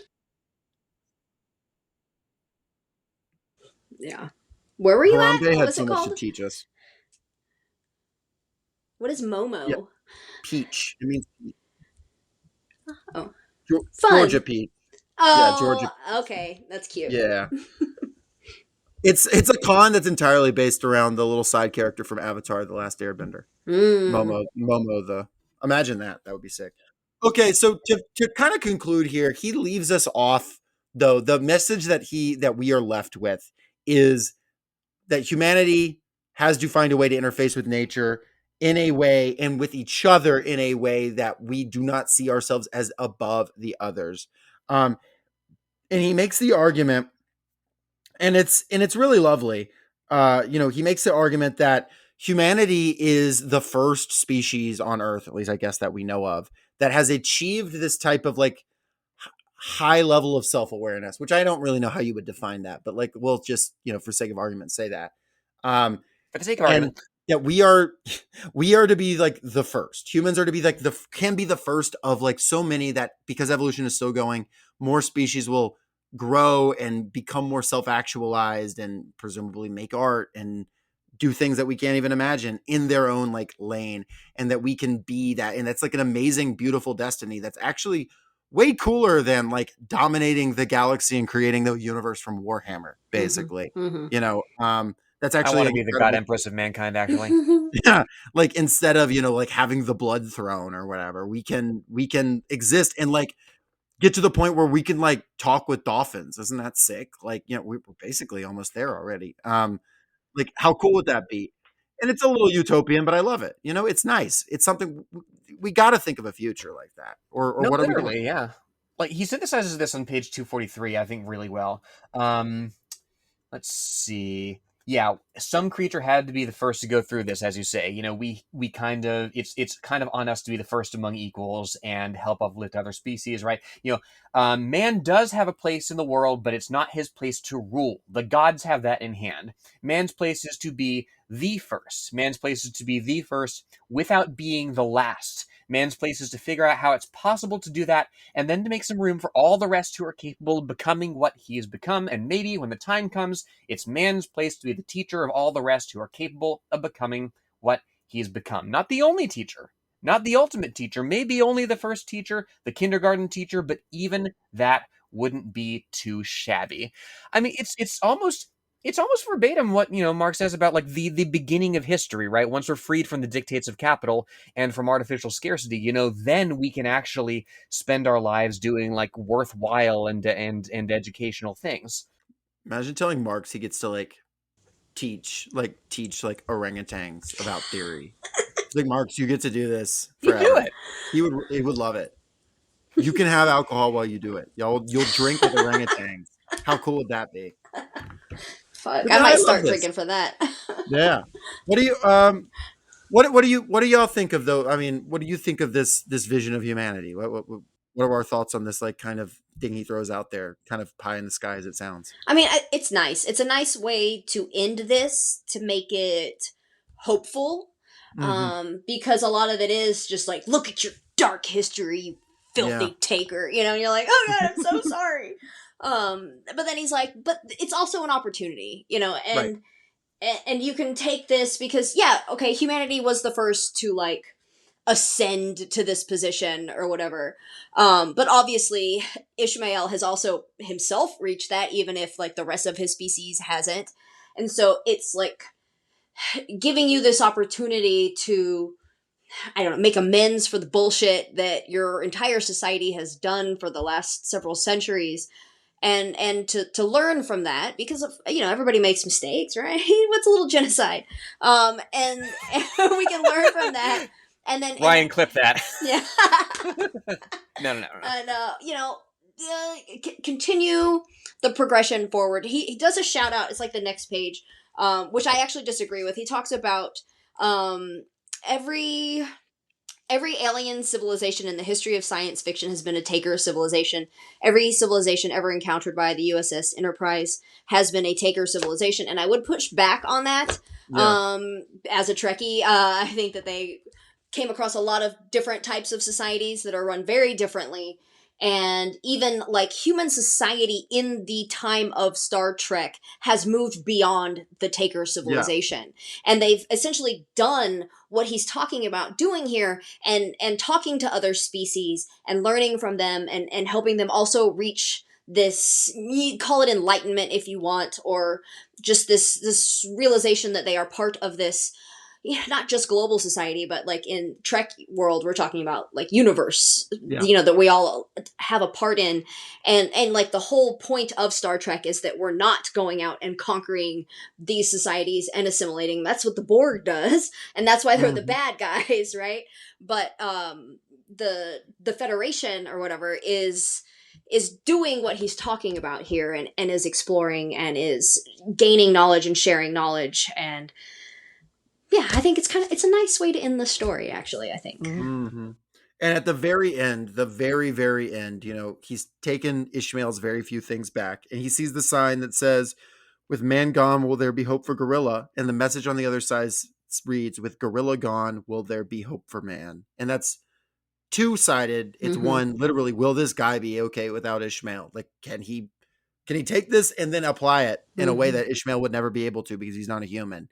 And also, like, is there hope for humanity in a world where we've obliterated all other species? And the answer is objectively no. Where we have obliterated all other species and also all other ways of living, not just gorilla in the sense of one species, but in the sense of all other concepts of how life should work. We have forced American democracy on the world, whether they like it or voted for it or not.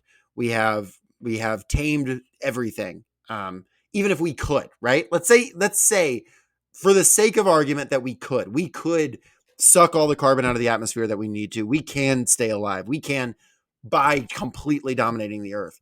Is that even like a life that we're like trying to live? You know what I mean? Like what have we done there? What kind of monsters have we become now that we have killed the gods and become the gods? Despite not actually having the knowledge of good and evil. And I thought here that like this would actually be a pretty good companion piece to like Ministry for the Future, Kim Stanley Robinson's book. Have you read that before? I have not. No. It's not, once again, it's not perfect, but I think that a lot of his like vision of like what a good world could look like, especially like, his half-earth stuff and things like that. Yeah, really, really, really harrowing opening, One of the most brutal openings to a book I've ever read. Yeah, a heat wave kills 20 million people in India, and that's kind of an inciting incident. But it is... And he as a communist. It is for all its... for all its starkness, for all the bleakness of what we have to face, it is ultimately quite a positive vision for what is to come. And that's something that I appreciate this book doing as well. Jacob, and you were telling me earlier, it's short on a plan of action, certainly, but I do think it puts people in a more correct frame of mind ultimately, right? We mentioned this a little bit in our Hillbilly Elegy episode a little ways back, right? You don't fight white supremacy with a positive whiteness. You don't fight patriarchy with a positive masculinity. You fight capitalism with, a more kinder, gentler, like capitalism, social democracy. You fight it by undoing these concepts, right? You convince people to voluntarily surrender any societal benefit they might derive from a fundamentally extractive and oppressive paradigm, because it's an ill-gotten gain, because a better world is possible. And if we don't build a better world, yes, everyone dies, Yeah. But you don't necessarily start with everyone dies. Yeah. Maybe it depends on your audience, but like, I don't think Marx realized how on the nail he was with like the mutual ruin of the contending classes. Like he was Yes. thinking about, war and stuff. Mm-hmm. I don't think he quite realized maybe he did. Maybe he saw the smog in the air and was like, this is going to end poorly. But like, I don't think he realized just how like with climate change and, and the clock is ticking, folks. I hate to be that guy, but it is. Even more than it was when this book was written, because Mm-hmm. we sure didn't do much with it. Yeah, clock's ticking. We gotta get to work. So I want to say, like, at the end here, what, and especially with Jen, what thoughts do you want to take away from this book? What do we want to bring here into our work, into our lives? What would you recommend the takeaway is here, and what is your takeaway? Yeah, that's a big question. Yes, it I is. I do Yeah. think, and Lenore made a really good point a minute ago. Also, kind of summarize like a little bit of Fred Hampton there. It Yeah. was really nice phrasing there. But I think that we were talking about like the ask of this book. Like, what is this book? What are your next steps? What is to be done, if you will? Yeah. And I think that it's actually simple, and that he's just saying, show this to other people, Yeah. right? Like, you don't have to go out there and like lead the revolution yourself. You don't have to go out there and like save the fucking world. But you've learned something here, right? Even if it's a small takeaway from this, and just a little bit of understanding of history, of the agricultural revolution, whatever little nugget of information you took from this, share that.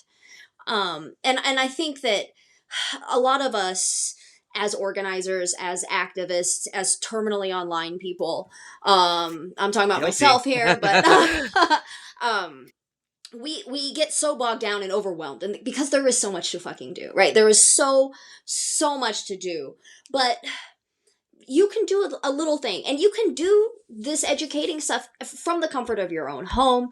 Obviously on the ground, person to person is a better way to organize, but I know that's not available to everybody.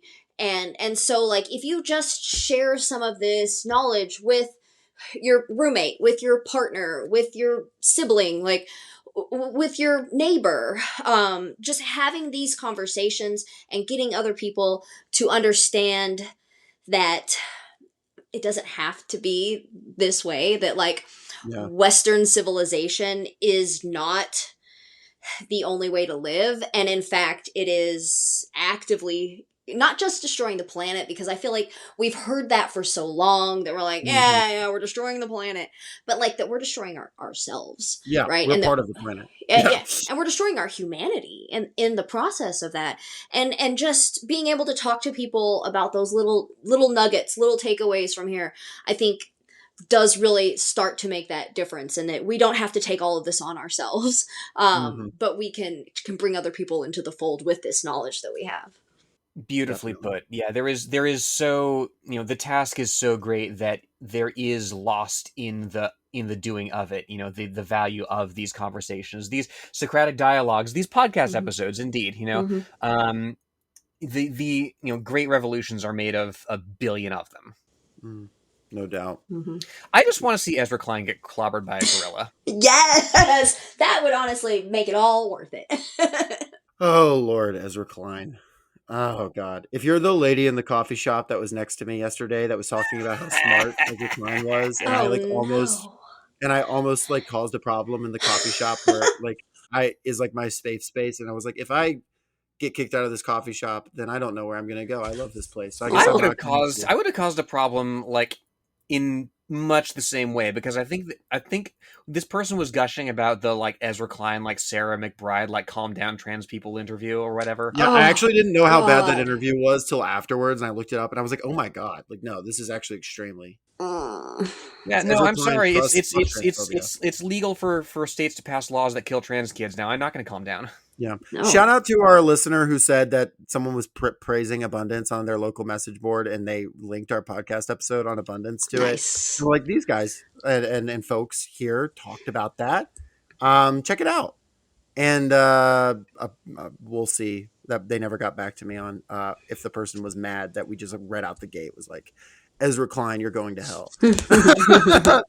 Well, this was like we were discussing this. Like we were nicer to him than perhaps we could / should have been. So I don't know. Let's make this our pledge to be a little more. I don't want to say venomous, but Okay, we'll be venomous towards Ezra Klein, but someone we will not be venomous to, we'll be very appreciative of, is Jen Big Nasty. We appreciate that's me. you coming. We appreciate you coming on the show. And will you tell folks one more time what you do? Because, maybe they're so locked into their conception of building a better world that they maybe forgot to subscribe to your podcast. Oh, we should do that now. Should definitely do that. Hal the Red was one. That's one with a W, one, like we're winning the red. Yeah, get it? It's a podcast. It's on all your podcast apps. If you want to give me $5 a month to help me, I use an iPad for everything. It's tedious. I would love a laptop, so go to my Patreon. And I also have started uploading things onto YouTube just to expand the reach. I'm too old to be I watch YouTube videos, but I know that a lot of people like to watch videos. And I have a cute setup, so you might as well check it out. That's true. And I am part of a mutual aid group here in Austin. So if you don't want to give me money, you can give Red Help ATX some money. We work directly with the homeless community here in town.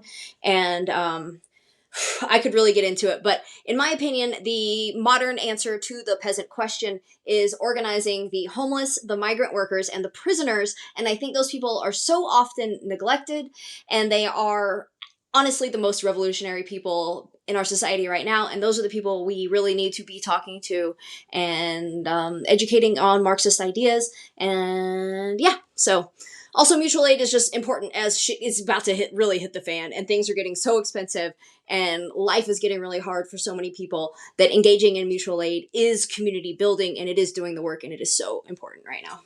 And I appreciate that, I've seen with the work you do as, linking that mutual aid to not just being, to being the actual conception of this is here to maintain us as we do the work, as we get to somewhere. This is not, we gave each other food and now we have socialism, right? God, I wish.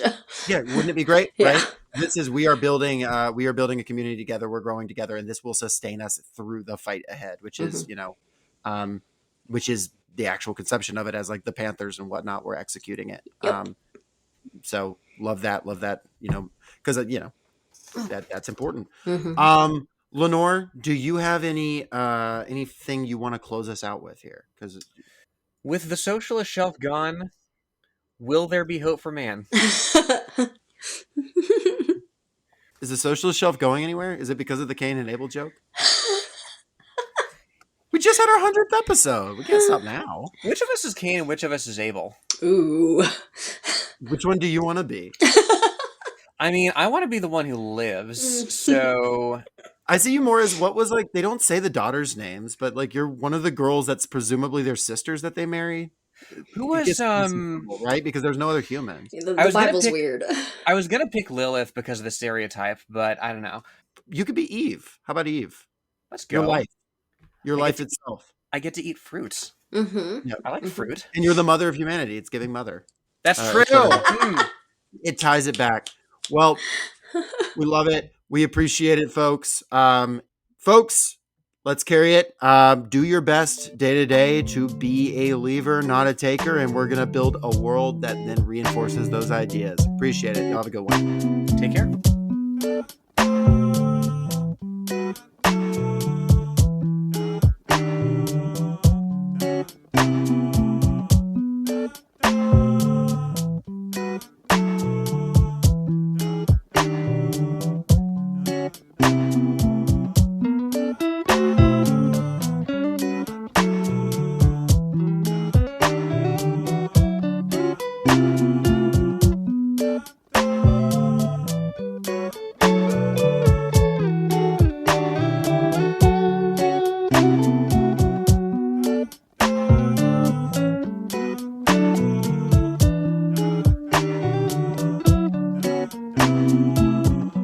Thank you for listening to Socialist Shelf Radio.